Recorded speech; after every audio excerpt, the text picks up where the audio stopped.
Hi, I'm Christopher, and I'm part of the Customer Support Team at Solidscape.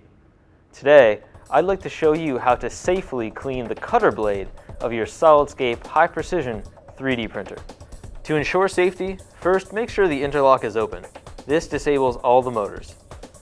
Now you can move the cutter assembly toward the middle of the printer and safely open the cutter shroud. You can hold onto the motor belt to stabilize the blade and then clear off the excess material with a brush. To ensure optimum model quality, it's very important to keep the cutter blade completely clean. So it's well worth making it a habit of doing a regular cleaning. If there are large chunks of material stuck to the cutter blade, you can try a few different ways to remove them.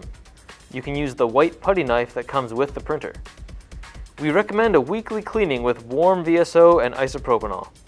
To do that, you can use either the brush we used earlier or even a simple toothbrush will work. You'll want to clean with the warm VSO first, then the isopropanol to make sure that any excess buildup of support or build material is removed. On behalf of the Solidscape Customer Support Team, we thank you for watching. Should you have any questions, please contact us or your local Solidscape service provider.